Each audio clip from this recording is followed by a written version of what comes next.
مودريتور لهالجلسة هاي اللي موضوع الأرشيفات الحية والتراث الحي Living Archives Living Heritage. رح أقدم كل متحدث قبل ما يحكي وبعدين بقدم الشخص الثاني لما بيجي دوره. منبلش مع لارا بلدي. لارا بلدي فنانة مصرية لبنانية في مجالات متعددة. ولدت في بيروت وترعرعت في القاهرة وباريس وتلقت تعليمها في لندن. تعيش في مصر منذ 1997. يشمل عملها التصوير والفيديو وكولاج الصور والمونتاج الرقمي والتجهيز وبنى العمارة والمطرزات والنحت والعطور. وتنتسب بلدي إلى مؤسسة العربية للصورة منذ تأسيسها عام 1997. لارا تفضلي. Merci. Good afternoon, everyone. I hope you all had a nice lunch. I'm going to speak in English today. Although I've heard every language today, and I think we can all speak all of them, but I'll try and also be fast. So please beat me when I'm getting too long. So someone has to do it, and I think it's me today who's got to open the subject of the Arab uprisings. So sorry, but we have to talk about the revolutions and what's happened in the region in the last few years. On the 25th of January 2011, and I will talk specifically about the Egyptian revolution since I live in Cairo. On the 25th of January 2011, I was at home in Cairo, and that day of the year, every year, is a police holiday. So this is the day that everyone goes out to protest. And in spite of the eerie silence in the street and the sort of growing tension outside, because of course we all felt something was going on, although no one really knew what exactly would happen next. I played probably for the first or second time, and I think Zena will be happy. I actually played with my friends a game of memory that was published by the Arab Image Foundation. And that uses, if you remember, two images that you have to find two images that match, and that use image from the collection of the Arab Image Foundation. So as I was looking at images of the past of the Arab world, I had no idea yet to what extent the history of photography and of image making at large, of Arab photography and photography worldwide, was about to take a quantum leap. Like many others, not just in Egypt but abroad, I got absorbed by Tahrir Square, literally and also virtually. 3 days later, I went down to the streets, and I stayed between the streets and my computer for more or less 2 years. In a way, like Alice in Wonderland, I fell in a hole, but this one was YouTube. And along with documenting videos and photos, the uprising, I also began collecting and archiving specifically videos and images that were produced by people and the Lambda citizen on the uprising, and that people were uploading on the internet. I also collected, of course, images of graffitis and screenshots of tweets and specific political satires and so on. So my collection grew very fast. As everyday things were happening very fast. And this sort of the collection and also the method of archiving was initially just a very personal need to keep a track of what was happening, but it very quickly became clear that I had to be very specific as to how I was organizing and archiving the material that I was downloading and collecting from either the street or from the internet. I was always interested in my work as an artist in using popular language, and especially visual popular language, whether it's in Egypt or in other places, and I've always played with these iconographies of the Arab world, but also of other places. And what was very interesting was that during the revolution in Egypt, the voice of the people came forward, and the majority of the population's voice surfaced And that particular style of what was always more or less identified to a kind of ugly kitsch or not a very good kind of kitsch became, in actual fact, a fantastic representation of people's regained identity and territory. So I called my archive Vox Populi, which means the voice of the people in Latin, and started really focusing essentially not just and so much on the actual events as they happened, but much more on the reaction of people to the events and the sort of caricatures and parodies or reflections and voices that people were putting on the internet in relationship to the political events as they unfolded. In parallel, I built an archive of videos also from the internet, so also from YouTube, and you can actually see from the images here that something is not from the Tahrir. The middle image is from Alice in Wonderland. And I started looking, following an image that I saw on Facebook of Jean-Paul Sartre talking to workers in the 60s on strike, and realizing that he could very well have been with us standing in the square. I started collecting in parallel to the events that were happening and the questions that were raised during the revolution and the ones that I also was asking myself as an artist and a human being. Videos of historical footage of uprisings related to censorship, activism, speeches, political speeches, philosophical speeches, and also a lot of documents that became actually a key reading into my archive of Marshall McLuhan's speeches on the electric age, and which almost was a kind of premonition of what was happening in Tahrir then. Out of this archive, I created several projects and several things came out of it. Of course, the first one is the archive itself. So Vox Populi hopefully will become an open source archive, something I can and I want to share with others on the long run, and also a work of art in itself. So at the moment I'm discussing with the MIT Media Lab a way of creating a kind of reading of the timeline of the revolution through an understanding of and use of different entries into the archive. A crossroad, if you want, between art history, sociology, and cognitive psychology. The second project was in 2011 in July, which was quite early on when I started creating the archive. It was Tahrir Cinema. You may have heard of it or not. It was a cinema that I founded with other people from the Musireen media initiatives in the square. And that was very much inspired by the amount of production, of visual production that Egyptians were coming up with, and extraordinary creativity that was surfacing during this period. The cinema was set every night in the square. It was very, very informal and very bricolé in a way. It was made up of plastic old banners and pieces of wood and a projector, and every night we had between 200 and almost 400, 500 people sometimes, so it was quite extraordinary experience. We shared and exchanged the footage that we were collecting in the square at the time through showing it during Tahrir Cinema.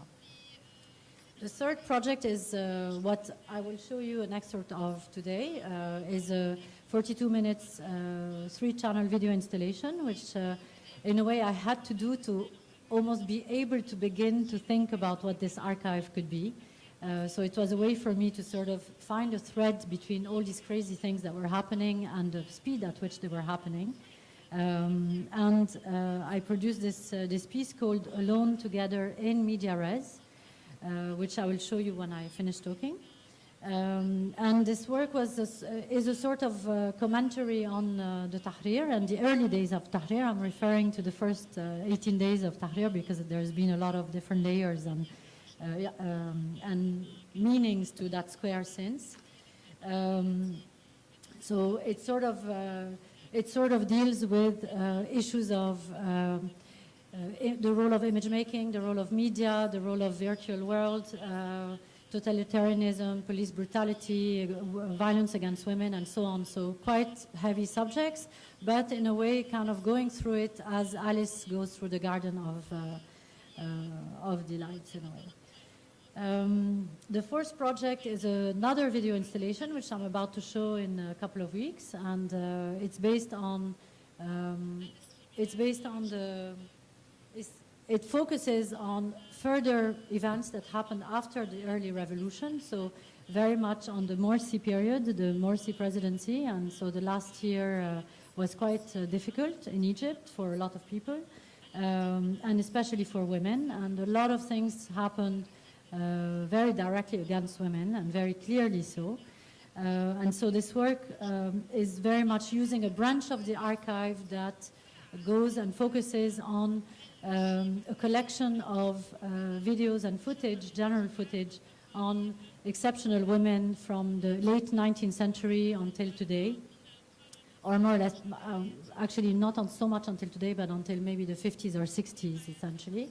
And women that have really contributed to the sort of liberation of women and to living, to changing the world, and to position themselves as important also human beings in the world.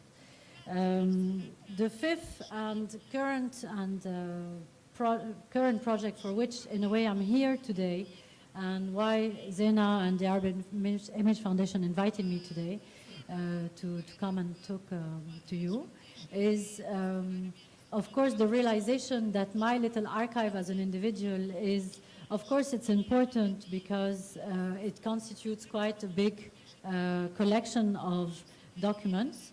I have reached now maybe more than 1,000 videos, the double of articles in several languages, and a lot of course, revolution paraphernalia, and all kinds of documentation and also information related to the events. The idea is that so many people have created archives during this last 3 years, almost 3 years now, on the revolution, and everyone is really working alone in their little corner, although we've all started this revolution in a sense together.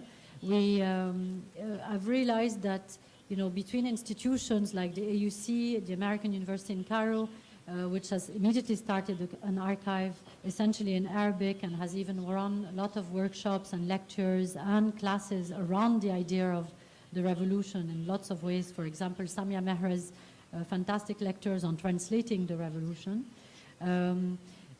Media platforms, initiatives such as, and activists such as Mosirin or Kharabish, which you might have, I'm sure you've heard of. So Mosirin has documented extensively the revolution, and they've really filmed every single event that's happened in the streets since the first day, and collected randomly and quite in a disorganized way, because of course the events were going so fast they couldn't really keep up with archiving while producing archives. So they would, for example, need a lot of support to find a way to archive their work. Individuals such as, for example, Hoda Lutfi, who has done a very interesting project and developed workshops at the Townhouse Gallery of Contemporary Art, and developed and started a dictionary of the vocabulary of the revolution, because since the revolution started, there's almost a new language that's been acquired and developed, and that's been really, really interesting to watch.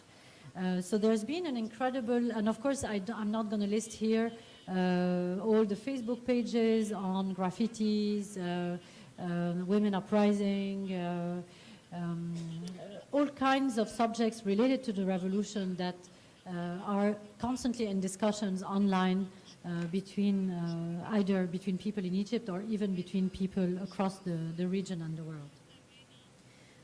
So the idea is that with the Arab Image Foundation, which I think is the right place and also the right recipient for such a massive project and a long-term project, it would be quite extraordinary to be able, and this is very much at the beginning of it, so it would be quite extraordinary to be able to create a network of all these different archives and try and find a way to link them, not only in the virtual platform of internet, but also maybe in some kind of way by also, and of course the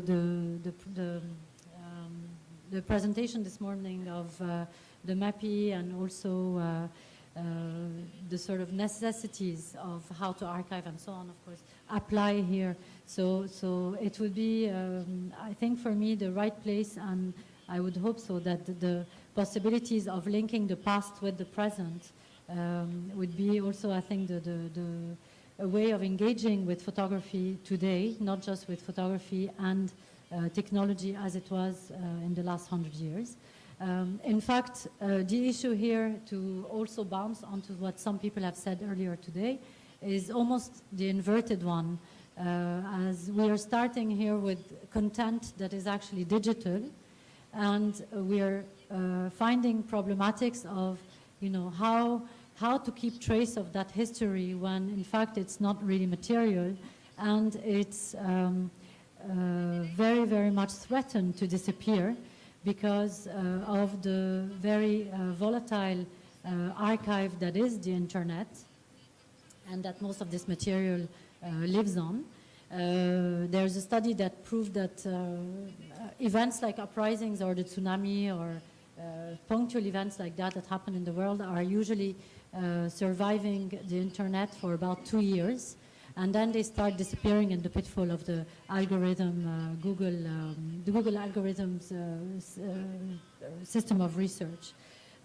So there's a lot of questions at stake here, which are to do with the problematics of the digital, a massive, unprecedented digital production of information and images, while there is also the problematic that is very concrete and very real, which is a problematic on the ground of the very little amount of help and support that is given to cultural heritage and preservation of cultural heritage, and I'm talking again in Egypt and in relationship to the revolution.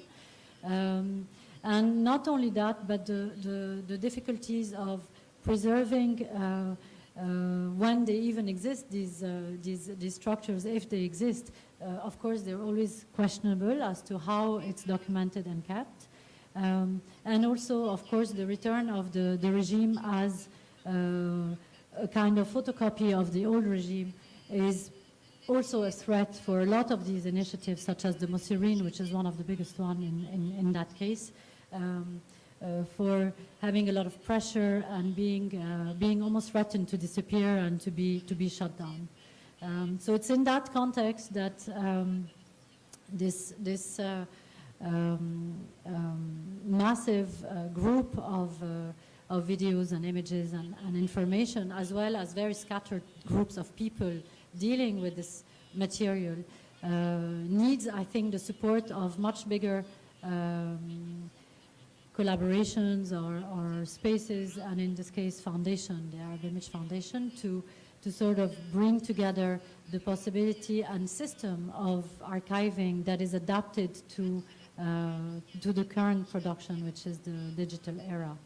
So I will show you, it's more or less the middle of the installation, so it's neither the beginning nor the end of the narrative. It's the part of the narrative that sort of enters into the 18 days and Tahrir, and I will show you 10 minutes. So if it's too long, we can cut it.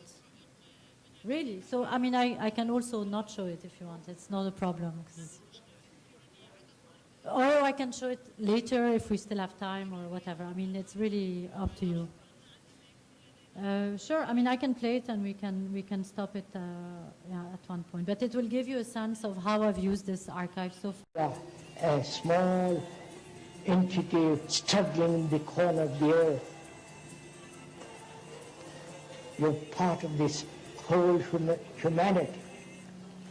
I don't think this was an illusion. You saw it on TV, tens of thousands of Tahrir Square, freedom, solidarity, and in a way you could directly identify with it. I think it was a genuine, universal event, immediately understandable. And you know what is crucial? This is not the boring UNESCO universalism, you know, this boring book books, Weltkulturen, where, oh, this culture is great, that culture is great. No, as every true universality, it's a universality of struggle. And this world has room for everyone, and the good earth is rich and can provide for everyone. The way of life can be free and beautiful, but we have lost the way. Greed has poisoned men's souls, has barricaded the world with hate, has goose-stepped us into misery and bloodshed. We have developed speed, but we have shut ourselves in. Machinery that gives abundance has left us in want. Our knowledge has made us cynical, our cleverness hard and unkind. We think too much and feel too little. More than machinery, we need humanity. More than cleverness, we need kindness and gentleness. Without these qualities, life will be violent, and all will be lost. Американская фирма Transceptor Technology приступила к производству компьютеров «Персональный спутник».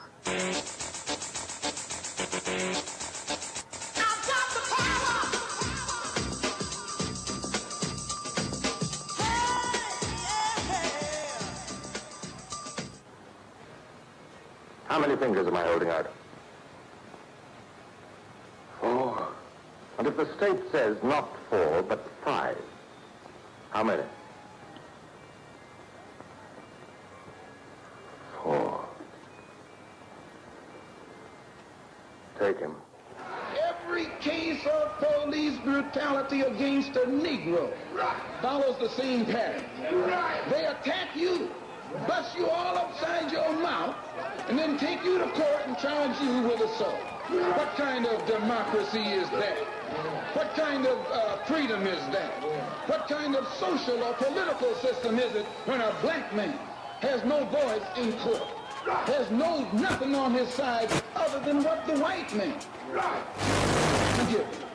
My brothers and sisters, we have to put a stop to this. And it will never be stopped until we stop it ourselves.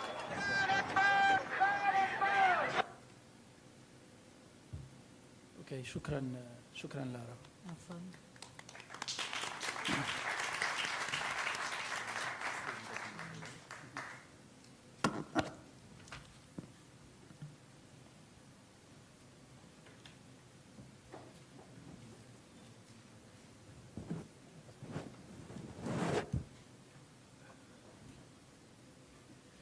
اوكي، رح اقدم المتحدث الثاني رامي ظاهر. الحقيقه هو رامي كمان كان استاذ بالايوبي لفتره معنا بالفرع العماره. هو استاذ مشارك للعماره بالجامعه الالمانيه الاردنيه في الاردن، ويعمل منذ 1991 معمارا ومديرا للتراث. هم استشاريون في العماره والتصميم المدني. وعمل ظاهر على مشاريع في التصميم المدني والفضاء العام وحفظ التراث وشرح التراث الثقافي للرأي العام. يهتم ظاهر بالسياسة وديناميكيات صنع الحيز العام والتحولات المدنية والنظريات النقدية وعمران المناطق الطبيعية، ونشر كتابات كثيرة عن هذه المواضيع. تفضل رامي. Thank you, George. So happy to be here again at AUB. And I'm going to talk about another form of living heritage or living archives, which is basically the architecture, and in particular the architecture of modernity. The title of the presentation is Beyond the Edifice, because we talk about other things beyond the buildings and understanding and conserving the heritage of modernity in Amman. I'll go through what I want to focus in the lecture and then show you the slides very quickly. For me, it's extremely important to understand the essence of modernity as a major culture project that really affected the world, but also filtrated into the Arab world many decades later, or also during the period when it was affecting Europe. And I feel that any form of Arab consciousness has to also evolve from an understanding of that period, because the project of modernity, if we refer to it as a culture project, was very much short-lived in the Arab world. And it's important for me to present an understanding of Amman, a city that had re-emerged in the region, and a city I think that has been extremely understudied for many reasons, basically. And understanding the specificity of its urban heritage of modernity in a way where it is extremely unstated and non-monumental, yet I think it's extremely unique. And to understand the residential specificity of the city in many ways, and how modernity was domesticated, basically Ammani style. And my presentation also talks about formulating a multi-level understanding of place, not just the physical, but the discursive, the typomorphological, and the phenomenological. And I'll talk briefly about them.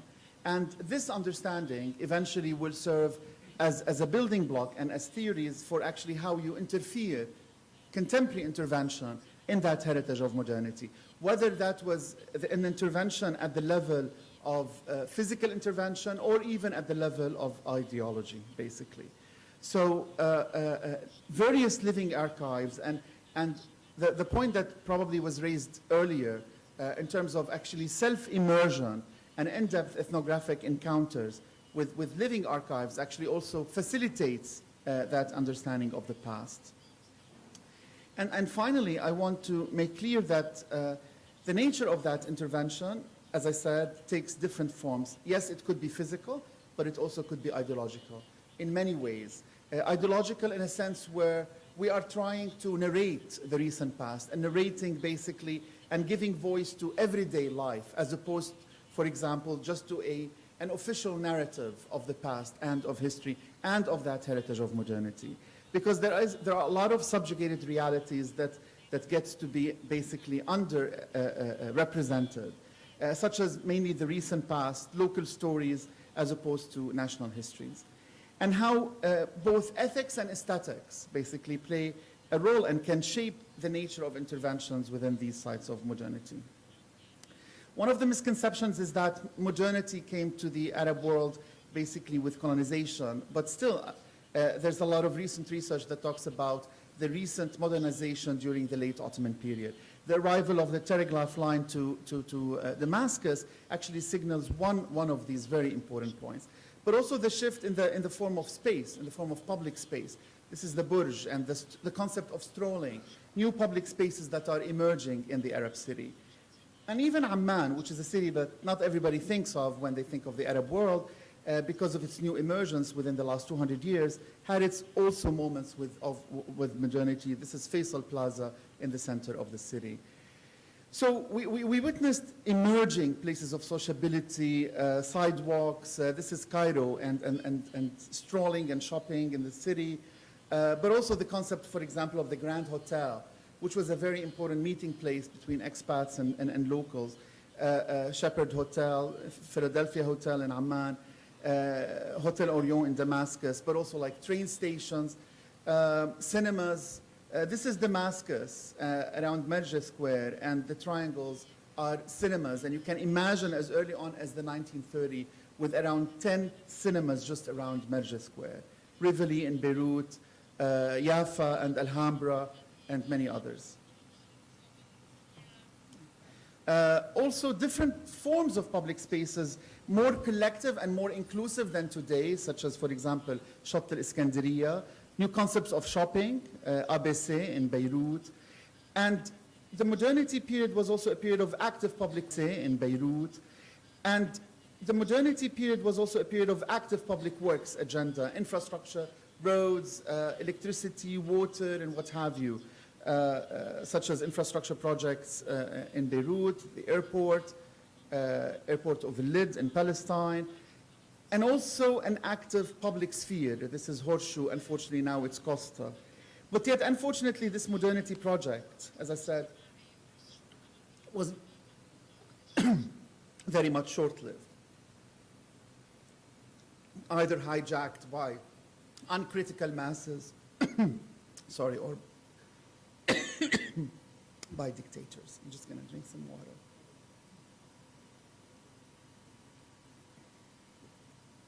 I want to move quickly to Amman, basically, where I think it hosted a very active public sphere. And again, understanding the specificity of the city and how modernity was domesticated. And also understanding the narratives and discourses of the Ammani modernity. And one important discourse is tolerance and coexistence between different ethnic, religious groups. And this is a reality that is not romanticized. This is a reality that I lived as a child, basically. This is part of an exhibition we did about the city, and it talks about discourses of modernity, political parties of the 1950s, electrification of the city, schools, and what have you. These are schools that emerged in the 1930s and 40s. Cinema houses, the Cinema Al-Khayyam, I consider it to be the most beautiful building in the city. And also this notion of the setting of the city and cultural tolerance between different ethnicities. And also regional links between different cities of Bilad al-Sham, such as Jerusalem, Amman, Beirut, and Damascus. And this was manifested in the public space. There used to be a mobility at that time between these cities more than there is today. I mean, now the shift of mobility is primarily to the Gulf and Saudi Arabia at the moment. Also, again, the Grand Hotel, this is our version of the Intercontinental before it was disfigured. But also how modernity was actually domesticated when the product was no longer just the product of the masons, but also the architects who were graduating either from Cairo, from Beirut, or even from Europe, and producing this dynamic, metaphorically breaking the traditional box, basically.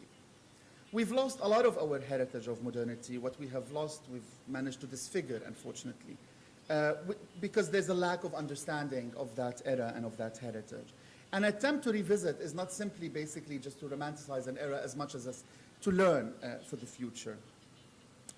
The second part, I'll be talking about different levels of place understanding and how these different levels at the discursive, typomorphological, and other levels basically help us understand how we can interfere at different ideological and physical interventions with this heritage of modernity. And also this understanding redefines the heritage beyond its structures and buildings into recognizing social and political messages, lifestyles, practices of place making, and what have you. Also revealing the sources that facilitates this understanding in terms of living archives, in terms of, for example, books, urban social memory, architecture, special collections, and we've talked about them in details basically today. But at the same time, I feel that we're witnessing the emergence of very uncritical, the rise of inferior eclectic replications of historicized architecture styles of what I call kitsch. And this is extremely unfortunate in a sense where it is actually not only destroying, but a whole concept of living has been completely underbrushed and overbrushed, basically. And I call these different heritage syndromes what I call the neoclassical motif syndrome, unfortunately, in the city, or basically the Damascene Bab al-Hara syndrome, with all due respect, but of course, this is kind of like also the village in the city syndrome, or basically the Alf Layla wa Layla syndrome. And unfortunately, our cities are changing due to lack of understanding and lack of in-depth research, not just of the past, but also of the present. But definitely the recent past is a major issue. So I talk about different levels of how place could be understood. And one of them is physical, which I'm not going to talk about today, but the other is discursive. And primarily we're talking about narratives of place. In a Foucauldian sense, we're talking about how you talk about a certain topic, how you talk about a particular space in terms of actually production of knowledge, but also in terms of practice. And how certain narratives of a certain object of place gets marginalized. This is just a very quick example from a project I've worked on Faisal, where we're trying to narrate the different discourses of Faisal, whether we're talking about the official narrative of the state, which was very important, how it was manifested in the place at that time, but also the popular narrative hosting an active public sphere in the form of like political salons, cafes and hotels and what have you, and even narrative at a regional level and connectivity within the region. Quickly, another level of understanding that I would like to emphasize is typomorphological. And here, we're not just talking about an understanding of type And we're not just talking about an understanding of the morphology of the city, but most importantly of all, the relationship of how these different types emerged and how they relate to the people who've produced them at a particular moment of time. This understanding actually is extremely important. So it's about the multi-layered beginnings of my city, Amman, and how it evolved and how it changed over the time. And that relationship with the people who've produced the architecture and the public spaces in relation to the morphology of the city, basically. A couple of years ago, we did a project that was funded by the Agence Française de Développement and for the Greater Municipality of Amman. It was actually, for the first time, trying to study the city. As I told you, it's extremely understudied. And we tried to do some sort of a typomorphological analysis for the first time, where we've kind of like indirectly telling the story of the city through its period of modernity, starting with the three-bay houses, dwellings, more or less, that represented a kind of like a Bilad al-Sham multi-beginning in the city, but then moving into what we called the Bilad al-Sham townhouse, which kind of like also was very much manifested with the beginning of commercial activity in the city, and then mid-20th century urban commercial, which is a type that was more or less linked with democratizing and climbing up the hills, democratizing architecture where it is more affordable by many. Or the Ammani modern residential, I'm not going to dwell so much on them and move to my next point. Or the Ammani even modern public, basically, which has also had its own character in a sense where it is very subtle and unmonumental. And some of these examples, of course, had different patterns at different times, or the international style residential, or the curtain wall public buildings of the city. And indirectly, that study kind of like represents different narratives and stories of the city that helps within this understanding. Oh, no, not yet, okay. Oh, not yet, she said. Yeah. Another level of understanding is the phenomenological, and I think it's very difficult to explain about it in a very short session, but in an essence, basically, it's how it depends on the level of consciousness of the individual and the level of understanding, and you enter into a dialogue, either with the text or with an object or with a place or what have you, and meanings start revealing themselves to you. And you arrive at a certain understanding of that particular space in how, for example, the level of humility and economy, but yet for the level of unpretentious existence that existed at that time. And I want to end with basically two very quick case studies that we've worked on, and to explain more about how this understanding that goes beyond the edifice help us basically define not only how we understand, but also how we interfere in that heritage of modernity. One of them is an old house from the city of Salt, which is called the Abu Jaber House, that we've worked on its adaptation into a historic house museum for the city. And the other one is the Amman electricity hanger from the early 30s that used to generate electricity for the city, that we've also adapted into a multi-purpose gallery, basically.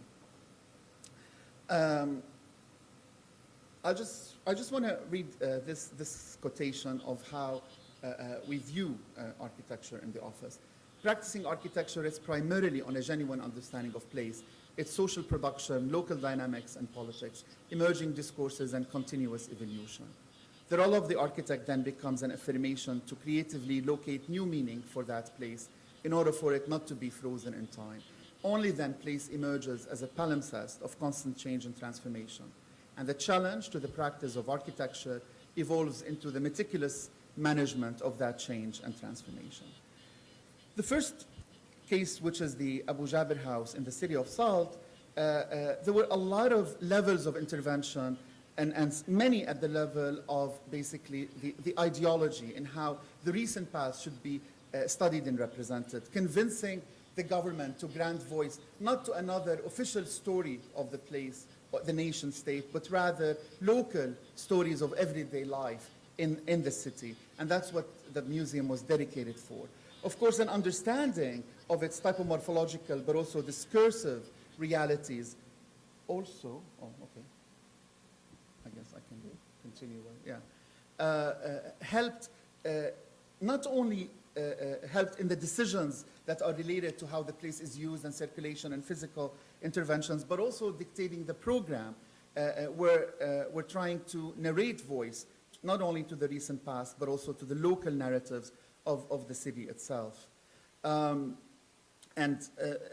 levels of intervention all carried a very contemporary stamp, and you can see that in the retrofitting, in the interiors and what have you, and also in the actual conservation of the project. So, for example, this is the master builders room that celebrates the actual people who have actually built the city. And usually, not just the masons, but also the workers and what have you. This is the house from the outside after it was finished. And, oh, sorry, I'm going backwards. And also the levels of intervention at the level of interpretation of these different narratives of modernity, of everyday life. The second example is a place that is linked to the emergence of modernity in the city, but also that is linked to the concept of the resistance, because it's linked to the rejection of the Zionist Rothenburg concession in the city. And it's the old electricity hangar that has been adapted into contemporary use. So again, granting voice to an architecture that might be considered by official state narratives as not part of the heritage of the city, and how to adapt that industrial heritage of the Arab world into contemporary uses. But then also the level of understanding the authenticity of that particular place at different levels, and how that authenticity is retained, yet through contemporary interventions in the place. I'll finish in just 1 second. So basically that authenticity was at the level of building, vesta, structure system, but also the various stories and the stories of resistance that were associated with that particular place. And very quickly, these are images of the project during the conservation and the construction of a new building next to it, which is Gallery Ras El Ain, which was more or less a tribute to modernity in the wider sense, which is serving now as a culture gallery. And then finally, the place when it's used during many activities. Thank you. شكرا لك. المتحدث الثالث عادل موسى من كلية الإعلام في جامعة القاهرة، عمل بالصحافة في مصر والكويت، ثم اتجه للكتابة في التراث الشعبي. درس في الفولكلور وعمل بوحدة التراث الشعبي بمكتبة الإسكندرية، وقام بإعداد كتابي النوبة عبر عصرين أيام نوبية. أعد سيناريوهات أفلام وثائقية في مجالات مختلفة، حائز على عدة جوائز في مسابقات للتصوير الفوتوغرافي. حاليا مدير مشروع توثيق التراث النوبي في مكتبة الإسكندرية. تفضل.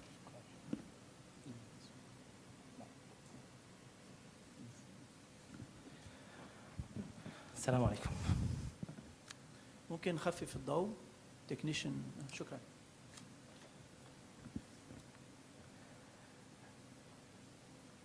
أنا من خلال العرض اللي هعرضه إن شاء الله دلوقتي، مش بيهمني في المقام الأول التعريف بكيفية التوثيق أو كيفية الجمع المادي أو الشغل اللي إحنا اشتغلناه وطريقته، قد ما بيهمني التعريف بالتراث النوبي نفسه. من خلال التعريف بالتراث النوبي نفسه انتوا هتوصلوا على نفس المستوى هو ليه احنا بنهتم بتوثيقه والعناية بيه. طبعا احنا بدينا بشكل متواضع شوية سنة 2006، كانت تقريبا من غير ميزانية كده. خلال الفترة الماضية قمنا بعمل كتابين. كانوا الكتاب الأولاني اسمه النوبة عبر عصرين، وكتاب مصور. الكتاب الثاني كان اسمه أيام نوبية، وعملنا بعد كده كمان 7 أفلام وثائقية. النوبة طبعا بتعني باللغة الهيروغليفية أرض الذهب، نظرا لكثرة مناجم الذهب بالمنطقة هناك. وبتقع النوبة على ضفتي نهر النيل جنوبا من مصر، ابتداء من مدينة أسوان حتى أعالي النيل وقد تمتد إلى منابعه حسب تعريف العصور القديمة. طبعا الحدود بتاعت منطقة النوبة دي مختلف عليها ولقيناها في أكتر من مكان مش ثابتة يعني، لكن المهم انك تعرفوا ان المجتمع النوبي هو عبارة عن قسمين، في جزء منه بيتكلم لغة اسمها لغة الفدكة، والجزء الثاني بيتكلم اللغة المتوكية او الكنزية، وانا من الجزء الثاني دوت يعني. ومش شرط ان احنا نكون عارفين لغة بعض، لكن في تشابه طبعا كبير جدا في العادات والتقاليد، في تشابه برضو كبير جدا في بعض الاسماء والمسميات في الكلام نفسه. ويمكن بيعتقد الخارجين بره او الغير نوبيين ان احنا مجتمع واحد لغتنا واحده وكده، بس ده مش حقيقي طبعا يعني. منطقه النوبه تعرضت للغرق بعد خزان اسوان والسد العالي في عام 1963. بعد خزان اسوان كان في 32 وتم تهجير اهالي النوبه على مراحل، لكن اكبر مرحله كانت هي في سنه 63 دي تم تهجير منطقة النوبة تقريبا 80% من سكانها يعني، وبقت مكانها دلوقتي بحيرة ناصر اللي خلف السد العالي. طبعا تغيير البيئة كانت بيئة، طبعا البيئة النوبية كانت بيئة زراعية، انتقلوا لمنطقة صحراوية، ده طبعا أدى لتغيير كتير من العادات. وكان من الحاجات اللي احنا مهتمين هنتكلم عليها النهارده هي الاغنيه النوبيه. الاغنيه النوبيه طبعا بسبب تغيير المناخ تغيرت كثيرا جدا جدا، وهنشوف حصل فيها ايه يعني. ازاي ظهرت الاول الاغنيه النوبيه؟ احنا ما عندناش معلومه اكيده عن الفترات اللي ظهرت فيها الاغنيه النوبيه، لكن هي حصل فيها فترات اضمحلال وفترات بروز وظهور كثيرة جدا. ده يجرنا طبعا القرنين التاسع عشر والعشرين، دول اللي نقدر نتكلم عنهم إلى حد ما وصلنا معلومات إيه اللي كان حاصل وقتها. في الفترة ديت كان ظهر المداحين قادمين من جنوب السودان، ودول كانوا المداحين اللي ما يعرفش يعني هم ناس بتقول اغاني بتمدح في الرسول صلى الله عليه وسلم. ولما حضروا من جنوب السودان وحضروا من سوري حضروا من شمال السودان الى جنوب مصر في منطقه النوبه، انتشر الفن المدح نفسه وقتها. وكان في الوقت ده في واحد من المشايخ القرى، شخصيه كبيره جدا، كان صوته حلو واتعلم على حرفة الغنى والمدح ده، فكانوا بيطلبوه يروح في أكتر من مكان، وهو ما كانش بيستحي من ده لأنه كان بيعتقد طبعا أنه هو بيقدم حاجة، تقتحي من ده لأنه كان بيعتقد طبعا أنه هو بيقدم حاجة تقربه أكثر إلى الله وكده. وكان عنده هو شعور كمان بالزهو بنفسه كده، وكان يعني بيحس بنفسه قوي يعني. ففي احد المرات وكان راكب مركب، هو طبعا المناطق النوبيه القرى كنا بننتقل بها بالمركب، مراكب شراعيه، فجاي بينزل لقريه من القرى في سمكه معروفه عندنا باسم كوكوكوشيه. السمكه دي اعتقد اسمها سمكه البالون، تعرفوها اللي هي فيها الشوك دي، فشكته فاتألم منها جدا وحس ازاي يعني هو حد بمقامه كده يحصل له الموقف ده. قعد على جنب وغنى اغنيه بيتكلم فيها السمكه دي، احنا مش واصلين للنص الحرفي بتاعها، لكن هي كان بيكلمها انه ازاي ما تعرفيش ساق شيخ البلد ده، انت سمكه كذا وانا الناس كلها عارفه مين انا ومش عارف ايه وكده. وانتشرت الاغنيه دي وبدات الناس تنتبه وقتها لانك تغني لكل شيء حولك، يعني للجماد والحياه والبتاع. فبدات تنتشر فكره الغنى للاشياء اللي حواليك والحياه اللي بتحيط بيك يعني.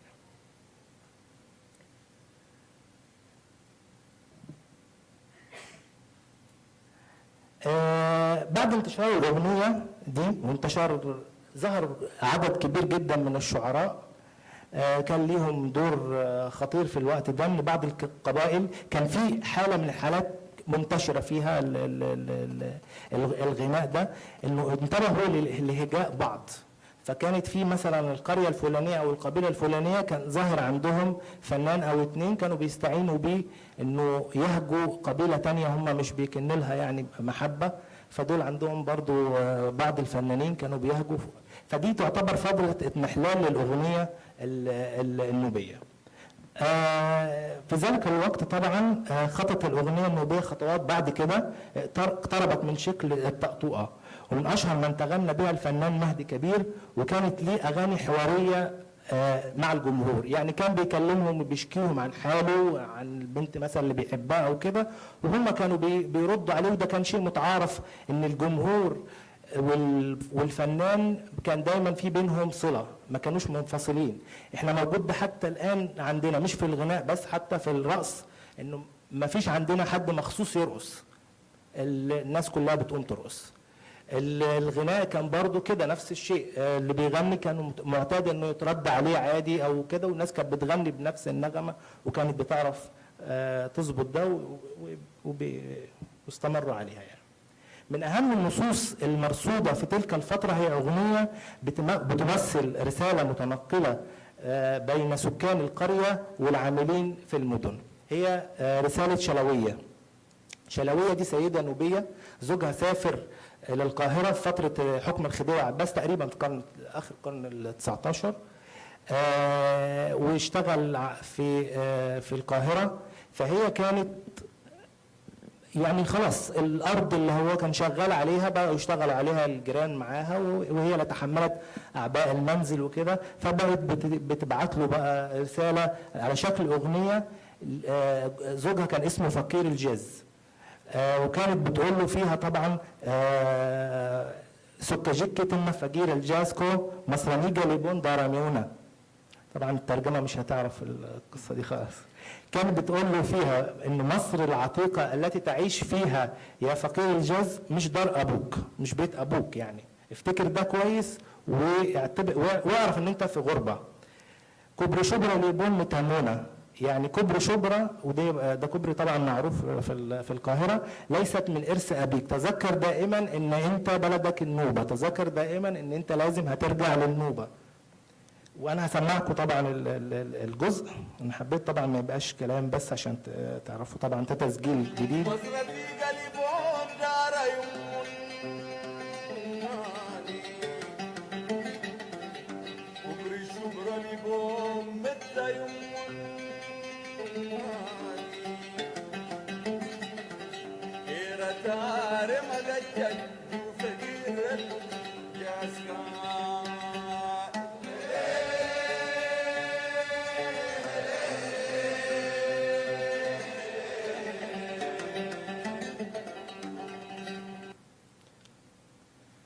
مع بدايات القرن العشرين بدأت حرفة الغناء كحرفة. لحد الفترة دي كلها اللي احنا بنحكي فيها ما كانش فيه حرفة للغناء، كان كل اللي بيغنوا سواء شيخ البلد ده سواء شلوية أو غيرهم كانوا بيغنوا بشكل يعني هواية بياخدوها، وما كانش فيه حاجة اسمها حد مغني. لحد يعني المغني طبعا كان هو اللي بيألف وبيلحن وكده في الفترة ديت، واعتقد انها استمرت لفترة بعد كده كمان يعني كبيرة يعني. بتنسب فضل انتشار الأغنية كحرفة أو حرفة الغناء نفسها إلى سيدة اسمها بكبيجة. أنا طبعا يعني هتلاحظوا إنه أشهر اللي بدأوا مش عارف إيه هي سيدات، يعني أنا بعتبر إن السيدات يمكن من هم اللي بنوا الحضارة الحقيقية يعني على الأقل عندنا، وإحنا حتى في النوبة يعني بالمناسبة يعني إحنا بيتم تقديرهم بشكل كبير جدا، يعني حتى ان احنا قبل دخول الاسلام حتى كان الميراث كان بيورث للسيده، يعني انا بورث اخوالي بنتسب للنوبه عن طريق الام حتى لو ابويا من بره يعني، لكن ما انتسبش عن طريق الاب.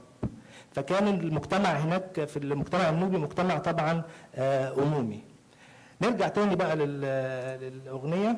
في تلك الفترة بداية القرن العشرين ظهر نص غنائي بيعتبر سيد الفنون الشفهية وأصدقها، هو نابع من الوجدان النوبي وهو قالب شعري بيغنى في الأمسيات وفي الأفراح. هي أغنية اسمها دس ليمونة. دس ليمونة دي يعني بالعربية أسمر اللون، دس يعني أسمر، وقد يكون هناك أكثر من دس ليمونة في نفس الوقت، فكل شاعر أو مطرب أو سيدة عجوز متمكنة من لغتها تستطيع أن ترتجل ما تريد قوله داخل نفس القالب. ده قالب غنائي كان أي حد بيغني أي حاجة كان يجي يختمها في الآخر ويقول دس ليمونة. فانتشرت انتشر الهيكل نفسه بتاع الأغنية ده بشكل ضخم جدا، وبقت الناس خلاص بتقول اللي هي عايزاه من خلال دس ليمونة في هذه الفترة. وانا برضه هحط لكم برضه، وانا حرصت ان دايما اجيب، بس قللت يعني قوي عشان ده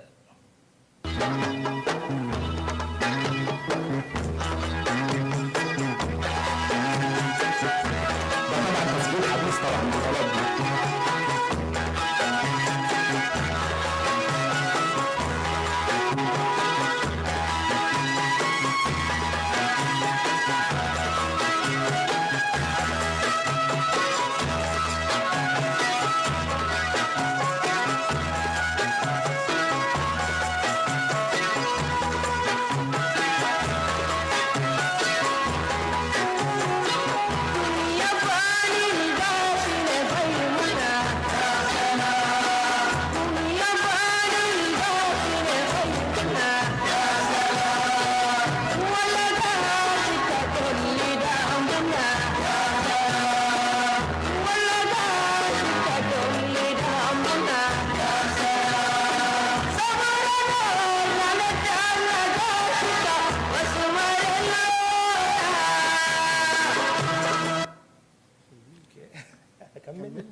انا قلت لا بس يعني هجيب لكم عشان لسه في بتاع وملتزمين بالوقت، وانا كنت جايب امثله كتيره جدا لحاجات برضه تانية، اختصرت كتير لما قالوا لي ان الوقت 20 دقيقه فقط يعني. لا نشوف غيرها لسه في تاني عندي. بالاضافه لاغنيه دس ليمونه اللي بتعتبر يعني معين لا ينضب بيقولوا عليها، يضاف اليه الشعراء بكلماتهم داخل نفس القالب. هناك العديد من الاغاني اللي بتحمل نفس الوزن والمعنى، وده نتاج العقل الجمعي للنوبه. احنا لحد دلوقتي لحد العصر ده كده ما كناش نعرف مين مؤلف ايه. كنا بنسمع الاغنيه تنتشر، ما كانش معروف باسماء، ما كانش معروفه خالص، لحد ما ظهرت أغنية بعد كده ليها ظروف دس ليمونة لكن ما كنا نعرف مؤلفها. الأغنية دي محببة جدا اسمها عديلة، وعديلة دي طبعا أغاني محببة في منطقة السكوت والمحس وحلفة،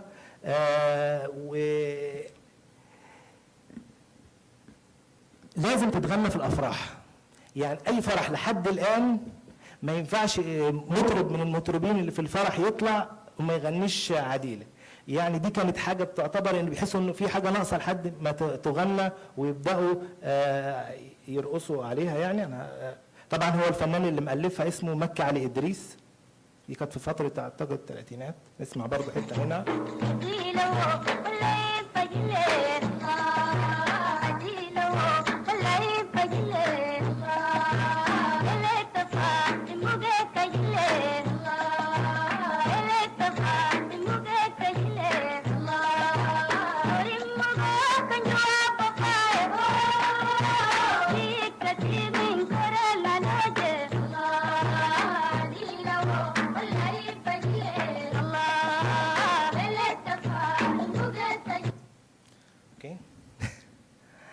بعد كده بدأت فترة اضمحلال للأغنية النوبية مرة تانية، ودي كان في فترة الثلاثينات والأربعينات من القرن الماضي، فدخلت عليها كلمات عربية ومعاني هابطة أصبحوا يتغنون بها.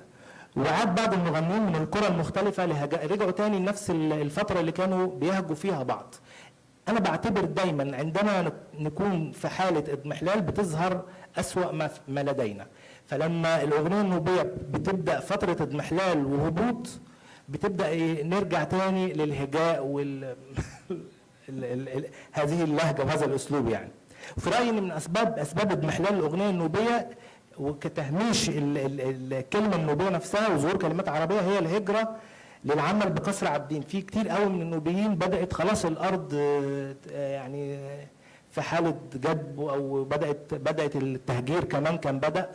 الناس بدأت تسافر للقاهرة تشتغل في قصر عابدين كخدم وكغيره وغيره، وكان منهم ناس مطربين وفنانين وكتاب، فانقطعوا عن النوبة فترة كبيرة جدا، وكان في صعوبة طبعا في الاتصال وكده. ده غير ان في كتير جدا من الشباب برضو اتاخدوا في التجنيد في الحرب، مشاركه في الحرب العالميه الثانيه، وبدأ نزوح قبائل عربية لمنطقة النوبة وسكنوا جنب النوبيين، فبدأت تدخل الكلمة العربية على اللغة النوبية. واستمرت فترة الإضمحلال دي حتى قبل التهجير في سنة 63، واجتاحت المنطقة النوبية ظاهرة عربنة الأغاني، ولعل ظهور في فنان كبير جدا اسمه محمد وردي في الإذاعة السودانية في أواخر الخمسينات أثر على ذلك. أنا بقول أثر على ذلك ليه؟ هو محمد وردي وغيره من الفنانين متميزين جدا، ودايما لما يكون عندي حد متميز وشاطر قوي قوي وبينهج نهج مش مظبوط بيكون تأثيره أكبر من حد مش مستواه ضعيف. فهو كان صوته حلو وكان أداؤه كان ممتاز وكان بيغني بالعربية، فبدأت تنتشر وبدأ يقلد، فبدأت تقع تاني الأغاني النوبية الصرف وبدأت تظهر الكلمات العربية. ما فضلش حد متمسك في الفترة دي بالكلمة النوبية غير فنان واحد بس اسمه دهب، وكان واغانيه اتشهرت باسمه وبدأ اسمها الذهبيات، كانت بتنسب الى هذا الفنان فتحي دهب.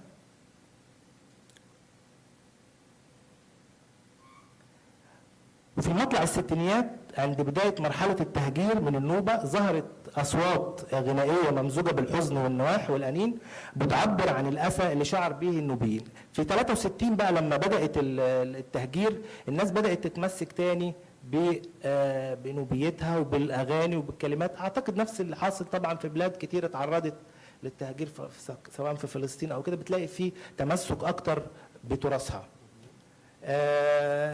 علي كوبان أسس فرقة نوبية واشتهر من خلاله فنون أخرى مختلفة زي فن المونولوج، وظهر كتير جدا من الفنانين زي فنان عبد المرغني، اسمه عبد المرغني، كان مؤلف وعمل طفرة كبيرة جدا في الأغنية النوبية. أنا بحاول طبعا أختصر بشكل سريع.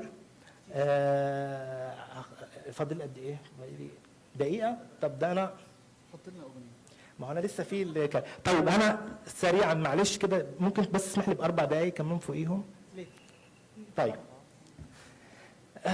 شو بدكم؟ طيب موسيقى حلو اوكي اذا سمحتوا عشان لسه لازم تشوفوا الايقاع كمان. أوكي. الايقاعات اللي عندنا اللي موجوده مش التاريخ يعني. اوكي. ده عشان كده انا حطيت الحاجه اللي هي بتعتبر، انا بحب التاريخ يعني بس احيانا الناس بتحس انه برضه ممل شويه فحطيته في البدايه. النص الغنائي النوبي او الاهازيج الشعبيه بتعتبر سجل حافل الاغاني اللي كانت تردد على ضفاف النيل في شتى المناسبات. اذا رجعنا طبعا لاصل كلمه هزجه بنرى ان المراجع بينت لنا ان الهزج قديم في الادب وهو معظم معانيه يعني الغناء، لكننا لو عملنا النظر في هذا الضرب من الفنون في النوبه هنلاحظ انه متنوع لدرجه كبيره، وده نتيجه طبيعيه فرضتها البيئه اللي امتزجت فيها فنون الزراعه، الاغاني الحصاد والنهر والاعراس وغيره. اما عن اهم الوظائف اللي بتقوم بها الاهزوجه في حياه الفرد في تلك الفتره كانت في الواقع بتقوم بوظيفه نفسيه بالدرجه الاولى. الفرد كان بيرددها للترويح عن النفس. اشهر الايقاعات النوبيه، احنا عندنا ايقاعات متعددة لكن أشهر إيقاعات إحنا بنستخدمها في النوبة أو مشهورة حتى كأسماء 5: النجرشد، الكومبانكش، الشكا، الفندجلينكو، الكومباك. الإيقاعات دي بتؤدى على مجموعة من الأغاني والرقصات الكثيرة، بمعنى أنه يمكن أن يستمر الرقص والغناء في تنوع دون تغيير الإيقاع. الأغنية ممكن تتغير ويغنى 10 أغنيات الإيقاع شغال خلاص بيبقى متواصلين في الرقص. الكومباك هو الإيقاع الرئيسي للرقص عند النوبيين، نسمعه.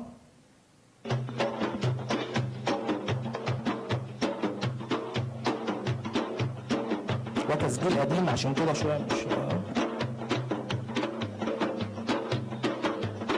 ده الكومباك.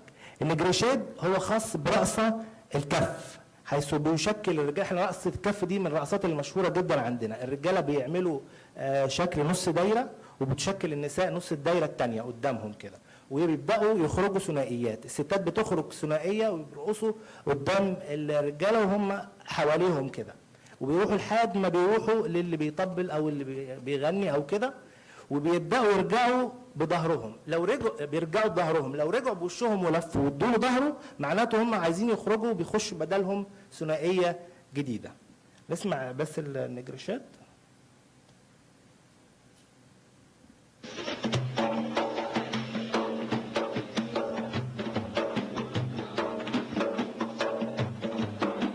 هتلاقوا كل ايقاع طبعا حتى مناسب للحاله اللي بيتم فيها. دي مناسبه لفرح وهيصه، دي مناسبه لرقص في فكره وحركه كده.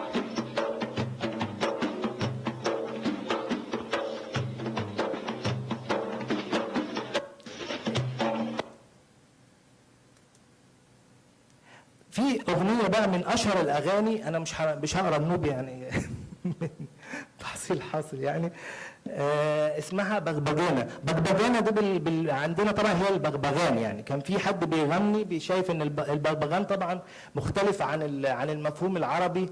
احنا عندنا في المفهوم النوبي يعني ده حاجه كده كانه بيقول لها يا عصفوره يا بلبل او حاجه زي كده يعني. فهي جميله جدا كالبغبغان عشان الوانها الكثيره وكده. فبيقول لها ما اجمل هذه البغبغانه، ده العربي بتاعها، هذه البغبغانه الذهبيه من تشبه يا ترى ايتها السمراء في لون وهشاشة زهرة الصمت، إن العلة التي أصابتني بحبك لا يرجى منها شفاء.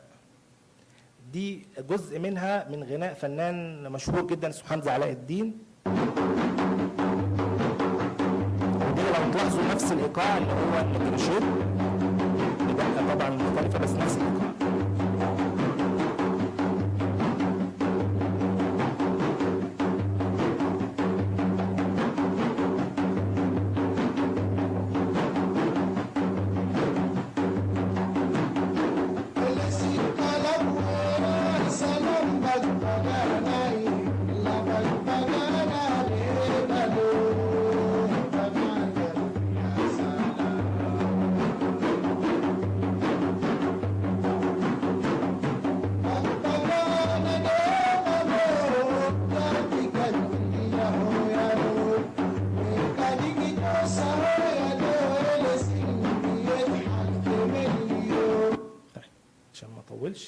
في طبعا اغنيه كمان اشتهرت لسه ما كملتش القاعده.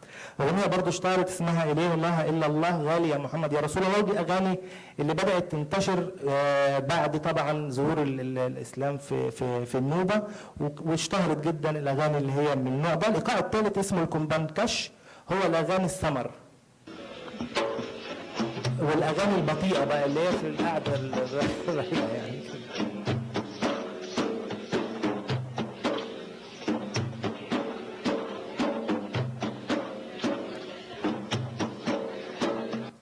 هبدأ أسرع معلش. الإيقاع الرابع هو الشكا، هو قريب من إيقاع الكومباك برضو لأن به كسرة، بيسموه الإيقاع الأعرج، وهو محدود الاستخدام، ما بنستخدموش كتير برضو في أغانينا لكنه من الأغاني المشهورة.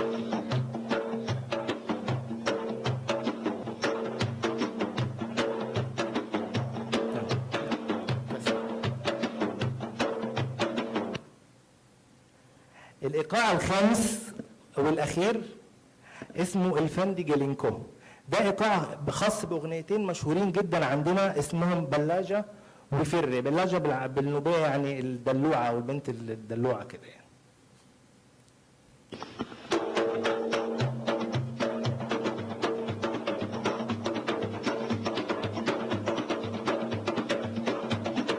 هو ايقاع سريع طبعا.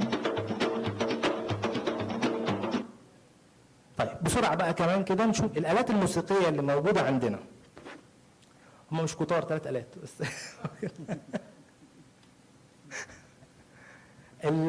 في آلات طبعا جلديه، الآلات الجلديه هم 3، النجاره وهو جسم مقعر زي ما احنا شايفينه كده من الخشب او النحاس. طيب انا هسرع، وهو من النحاس وعليه جلد معز ومشدود عليه بخيوط من الكتان. الآلة الثانية الطار طبعا انتوا عارفينها، مش مهم. طيب والآلة الثالثة اللي اسمها الجريدي بتبقى أصغر من الطار وبتضرب عليها بعصا من الجريد. الرابعة طبعا اسمها الطنبور، والطنبور دي يمكن في ناس عارفينها برضو في مناطق أخرى، احنا بنسميها الأصل ليها الكسر، والطنبور ده اسمه بقى متعارف عليه دلوقتي. جزئيه صغيره بس اخيره معلش عشان في تطور بس حصل شويه في الاغنيه النوبيه، هسمع بس مزيكا صغيره. هي مزيكا، لا هي مزيكا، حاضر وهسكت خلاص. حصل فيه مش تطور، حصل فيه اختلاف شويه في الاغنيه النوبيه، وبداوا يشتغلوا على السلم الخماسي. احتفظ بالاغنيه النوبيه لكنه قرب من مزيكا تانية اللي هي الجاز، فبصينا لقينا في شغل تاني بدا يظهر زي كده مثلا. لا هو نفسه كده يشتغل شيء.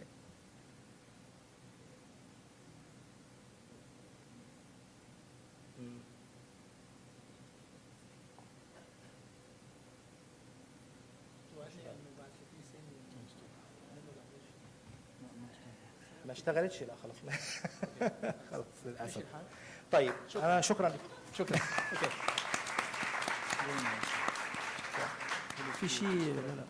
في شيء اكيد انه الصوت والموسيقى بيسحرونا، ما كنت قادر اوقفه للحقيقه.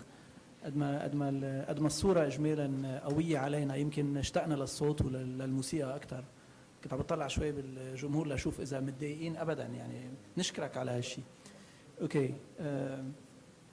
I will present the last panelists in English. So we have Séverine Wemer and Gilles Duval. Séverine is the head of Technicolor Foundation, and Gilles is an expert in film preservation. They have worked jointly in film heritage programs. They initiated the Memory Festival, a meeting point dedicated to films of the past in Cambodia. The floor is yours. Speak about a project who takes place in a country quite far from here, but actually this project called Memory, I think, could have taken place in several countries in the region, actually in several countries strictly, and it's about a film festival dedicated entirely to film heritage, and you have very few of them in the world. You have major classic section in huge festivals like Cannes Film Festival or Venice Film Festival, but events dedicated to film heritage, you have very few. You have one in Italy, very famous in Bologna, Pordenone, very specialized in silent film, and something in quite new in Lyon, in France, named Lumière, and that's quite new. It's been 5 years it's been on, but that's all. That's about all. And then we're going to just tell you how we came to create this in Cambodia, in a country where there is very little access to memory. They even find it difficult to name this word, memory. When you ask the people, they have to gather a few words to make the memory concept. So, and for political reasons, obvious political reasons, in particular, the Khmer Rouge regime, short, 1975, 1979, all the memory, there was a genocide, and beyond the genocide, all the memory, the newsreels or history tracks, most of them have disappeared, and in particular the film. And so we came there, we've worked with Ritipan for several years. Ritipan is a Cambodian and French filmmaker specialized in documentary. He's been awarded this year in Cannes with The Missing Image, which I encourage you to see, very incredible about the genocide.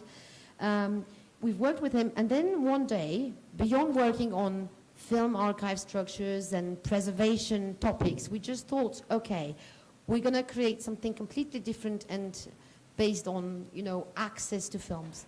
Before this, and that's specific to our team here, just to let you know that we've been restoring films. For the past 5 years, we've been working together. We were the two sole foundations dedicated to film in France, and we've decided to work together, and we restored films. Very normal work, like, you take films that are lost or abandoned. We don't usually work with major studios, they don't need us.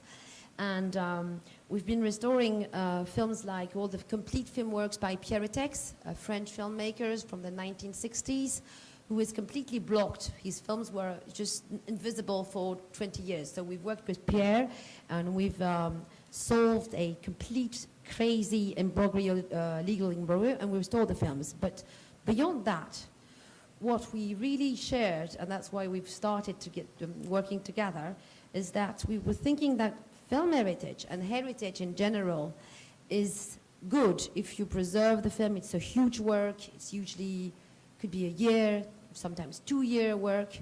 But the idea beyond this was to share this with the public, and that's not always easy. Architecture is there, and you know, you want to see it or not. But for the films, we had this barrier of maybe a young generation who was not completely interested and motivated into discovering old films and dusty films and that kind of thing. So what we've worked on is we worked a lot on all the work after the restoration. We restored, and we usually restored, preserved, stored everything, you know, compatible with all the cinematheque standards. But after that, we've been working on how we're going to make the public come and see this. We are foundations, we're not cinematheques, but we work with cinematheques. But we've started designing some programs like for Tati, Jacques Tati. It's very, you should think that's easy because Tati is so universal. We've worked with the films in designing not just screenings, but also concerts around the Tati films. We've done that in Tangiers with the Cinematheque of Tangiers.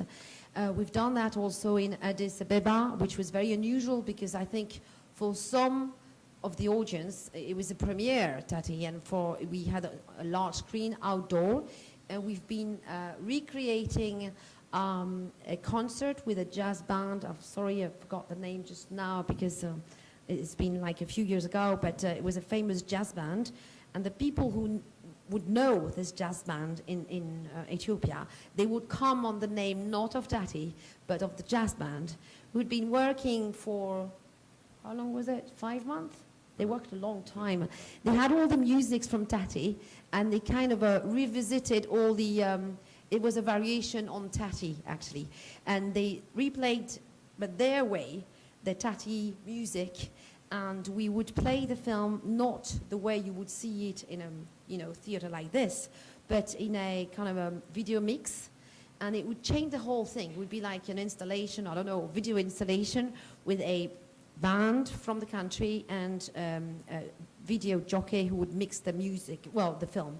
I know it sounds unusual, maybe not completely classical and conventional, but what happened is when we do this, we confess that, we hooked an audience that would never attend that kind of audience, but then after that, they had the full work of Tati, and they came. So I'm seeing my colleagues of Cinematheque, and really we respect the work. We don't want to do it like in a modern way and not respect the work. But just to make it short on this, it's just that we've tried to work in a way that we would make everything possible to access this film heritage, because we believe that film heritage is a very good Troy horse in countries like Cambodia, where the political situation is very difficult, lots of tension, the Khmer are still running the country, the trial is not over, so it's very difficult, but it's a very good entry point, and that's how we came with this idea of access to film heritage, the idea to create this festival fully dedicated to film heritage, but not only from Cambodia. We're going to explain why, because, well, actually, all the heritage is gone. 6 films out of 400, but Gilles will explain that. So, but international film heritage, which we believe is a key part of memory, and not only from a nation, you see, just sharing the Chaplin or Medvedkin or whatever filmmaker in the planet. So we've designed this for an audience who was almost virgin on film access on large screen. They can see films on their tablets or whatever, but they have very, very little access to films. And that's why we created last year, well, actually a year ago now, because we've started working in 2012, creating in a country where there was almost no access, this festival, 9 days. Maybe you would like to go on that? Yes. Yes, we have created Memory Festival in Phnom Penh last year. No, this year, the first edition. Severina spoke about the idea to hook the young generation, young public to invite it to come to in a cinema to see heritage films. That's the idea of the beginning of this festival. But this festival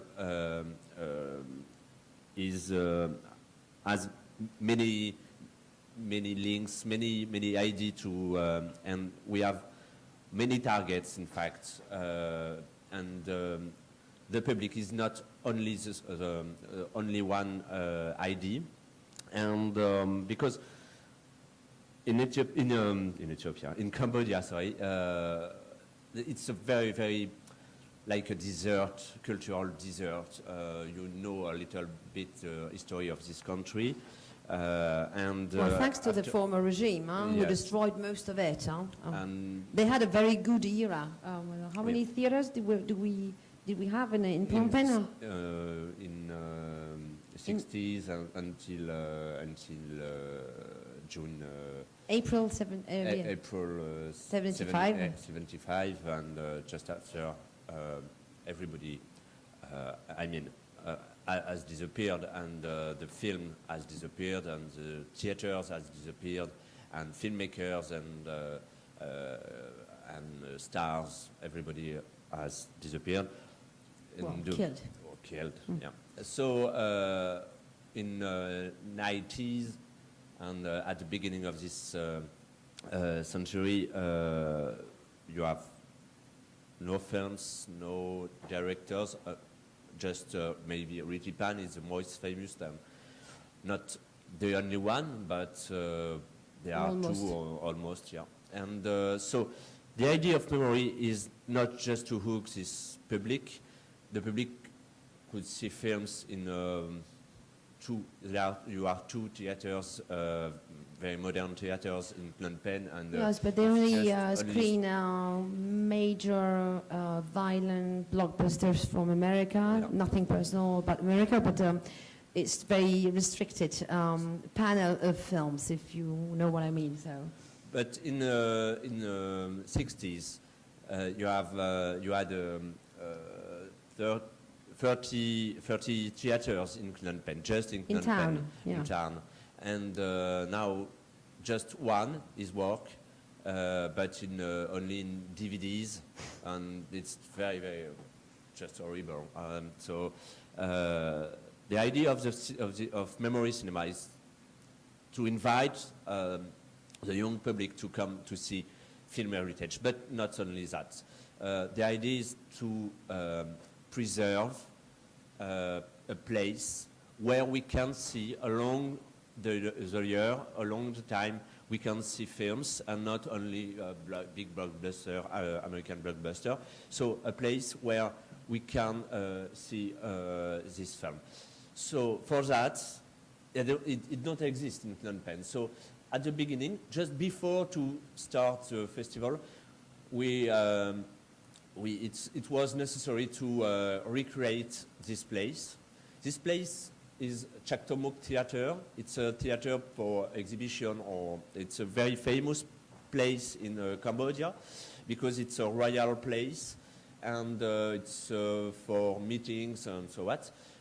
But it's not possible to organize projection of films in this place. So we have keep two projectors, 25mm projectors, and we have shipping this material and all the sound for the place, and we have organized a regie, a place in a technical condition to well, you had a place. Organize Chaktomuk is a 1960s, like about 4 times this place. It's quite huge, well equipped 1960s, but it had nothing. So it was very unusual. You create a new event like a festival, 9-day festival in a country like Cambodia, and having this first step of equipment was crazy, and we did this in very little time, but we thought it was worth it, because if you have the location, I mean the venue, and then you create something important, because that's our motto, is a film heritage, but it's also film venues, like in Tangiers you have, but also I'm sure here in Lebanon, but in Cambodia there was not, so there was none of this. So we believed that it was worth getting some equipment, but it was brand new 35 projectors, 35 millimeters projectors from Europe. We shipped them. It took about 8 weeks because it was too costly to do it in fast way. But then we created a place, and that's also architecture. And you know what? There was a double effect, because this theater, maybe I can find it. Oh no, timed out. This theater was supposed to be destroyed. It's like if you had in Lebanon a very, very old cinema, and they would announce to you that, I don't know if it happened, but I know it happened in Morocco and in several places. It was destroyed, and it's just the history of a place. So it's also about architecture, and here we have heritage in film, but also venues, architecture. They are mostly very, very binded. We wanted to make an exhibition on the 34 places which disappeared in the past years, and very recently they just destroyed it or transformed it into a car shop or a dentist surgery, and well, it's the disaster. So also we want to, memory is also that, to push the government, thank God, maybe he will listen to us, to have this awareness. By creating this festival, it's not just 9 days, it's putting something on the table and say, okay, keep this venue, and also access, well, enable access to films. So it was a kind of a strong message, and it passed. It's a little seed to imagine the future, and the future of a venue for the projection, but not only to save to the place, because this place is very beautiful. It was a very old architect still alive, Cambodian architect Van Molivan. It was a royal architect, and he has built this place, and he has built many places in Phnom Penh, but I think nobody cares there. Yes, they could destroy something like there is two places very close to Le Corbusier from the late 1950s, just like that. So it's also that kind of message we had, because we had large audience screenings, but also we had conferences just like that in the morning, and we invited all the countries who wanted to participate, and you're all welcome to come to June 2014. 16 delegations came from the region, from Japan to Russia and Indonesia. Some countries very poor, some countries very advanced, no matter. They all have in mind this kind of a preservation also of the urban history, or genuine spirit of a city, and heritage in film. So it's not just just about film, this story. And they all came, and we had I think it was very striking how much the people, we have exactly the same debate in Europe. There's not a question of Europe, Asia, Africa. At the end of the day, we are all in the same digital era brings a lot of things, but it doesn't solve the whole thing. And in a country like Cambodia, where heritage is a new word, they tend to learn it. And same for films, same for architecture. It was really striking. So we have the place. We had 40 films, more than 40 films, yeah. 40 films. From all over the world. Oh yes, and in particular South Asia. And each cinematheque or place, because some countries has no cinematheque, but Ministry of Culture are invited to come and to present, to introduce their own films. So we have many films choose not by the cinema, by the festival, sorry, but by the specialists or people who are interested by this question of conservation and heritage. So we have a place, we have films, and we have an exhibition, but it was less important than the conferences, because conferences... But maybe we could say, well, because I think people had the catalogue. The exhibition we've made was on purpose because the films disappeared. Yes. 400 films, 6 remaining. Maybe we will find them. You must never consider a film is lost. A film is never lost. It could be anywhere. Like we have just forget where he is. Yeah. So some filmmakers could escape before the genocide and that kind of thing. But so we made an exhibition repainting all the posters. That's all what remained from this golden era. And it was a way to, to circulate the film while they were disappeared. Remember about these films. You can say a word about conferences. Yeah, well, we had those conferences about film preserving, film conservation, but also I think film collecting, because it was like I told you, many countries in the region are in the same position. Vietnam, they say they have everything, but they don't. Laos, they've lost everything. Thailand, but also Japan and Cinémathèque Française, and I'm sure the Cinémathèque of Portugal is looking for lost films.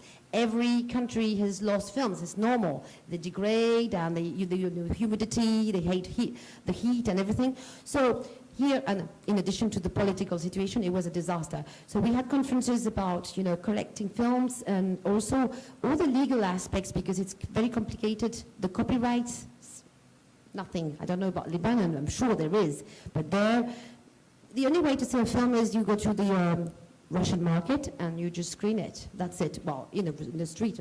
So, yeah, we're going to cut that, and that was for the conferences. Well, we're going to make the second edition in June 2014, and of course, any entity involved in heritage is welcome there. Thank you.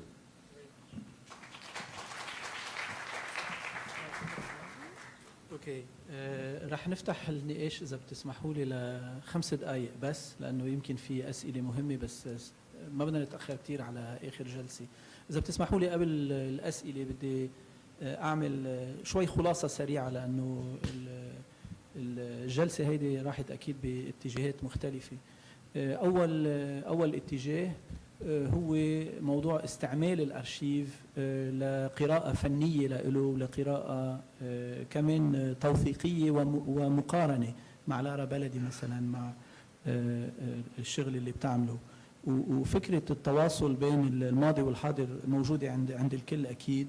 وفي مفارقة وعدنا لها، هي إنه نحن لما بنجمع أرشيف بنجرب نعمله ديجيتايزيشن، بنجرب نحطه بشكل رقمي لنحافظ عليه. وبعدين بتذكرينا انت انه حتى وجود هالاشياء على الويب له زمن، وبعد زمن بيروح ما بيعود في له درب، في اشياء ثانيه اجت محله، فهذه شغله لازم نفكر فيها. رامي ظاهر طرح علينا سؤال مهم، خاصه بموضوع العماره والذاكره، هو الفرق بين فهم التراث بكل جوانبه، او نروح على الشكل السطحي تبعه ونقلد الاشكال القديمه. وطبعا طرح الموضوع بشكل نظري مهم. وعادل موسى اكيد برجع بحب كرر قديش اهميه الصوت والموسيقى، يعني كنا مسحورين. وهي تاني مره بتصير، لما عملنا اول ريجنال ميتينج من سنه نفس الشيء، كان في كمان موسيقى، ولما بتجي الموسيقى كلنا بنشد لها. بتصور السبب البديهي هو انه قد ما في صور عم بتهاجمنا كل الوقت، الصوت والموسيقى بيسحرونا بعد اكثر. ومع سيفرين ويمار وجيل دوفال أهمية الذاكرة ببلاد فيها محو ممنهج وسياسي للذاكرة، من خلال الأفلام أو في أمثال كتير عليها. هيدا في مثل واجب مقاومة إذا بدكم، حضارية وثقافية ضروري، وكتير منيح إنه في ناس بتعمله. رح أفتح النقاش أو أسئلة إذا في شي سؤال أو اثنين، وإلا بنعمل بريك. أريان بتقلي بلا أسئلة، بس خلينا ناخذ واحد، ولأنه إذا في سؤال واحد خلينا على القليل نسمع ناس جداد ما حكيوا لحديت هلا، بيكون عظيم. رح ناخذ بس هيدا وبعدين أيوه.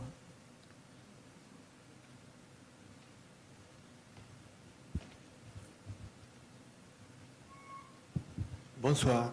Je pense que c'est très important, c'est qu'on a dit à propos du patrimoine moderne de Hammam, de ne pas rester que dans les styles architecturaux ni dans l'image, qu'il faut approfondir. Peut-être que tout ce qu'il a dit, on pourrait le résumer qu'il fallait savoir et connaître l'identité de lieu. Parce que c'est cette identité qui va nous permettre de savoir quelles étaient les conditions économiques, sociales, culturelles qui ont permis pas seulement d'avoir cette urbanisme, cette architecture, mais aussi à un moment donné avoir autant de cinéma, autant de spectacles, autant de vie culturelle à l'époque. Pour cela, c'est bien avec l'observatoire aussi de travailler et de faire apprendre aux gens qu'il faut travailler dans plusieurs métiers en même temps. Et cela, c'est par rapport à après ce qu'on fait dans les écoles d'archi. Parce que parfois, dans les écoles d'architecture, on oublie complètement, on travaille que l'archi soi-même. Et quand on travaille avec les patrimoines, on s'en fout complètement des archéologues, des historiens, de toutes les possibilités que peut avoir la photographie, la vidéo. Et si déjà il est compliqué, tellement compliqué d'expliquer les valeurs du patrimoine aux politiciens, aux gens de la population locale, même à pas mal d'architectes, je pense que parfois c'était une bataille perdue, mais par contre si on travaille depuis maintenant avec les étudiants en architecture, en histoire, en photographie, en art, je pense qu'on peut, d'ici à quelques années, on pourrait faire changer pas mal de choses. قبل ما ننتقل للبريك انا بحب اشكر كوكب شبارو والايوبي لانه خايف تروحي ما بعرف اذا ان شاء الله بتضلي للاخر بس قبل ما نتاكد انه باقيه بحب الحقيقه اشكرك لانه اعطيتينا مجال نلتقي هون شكرا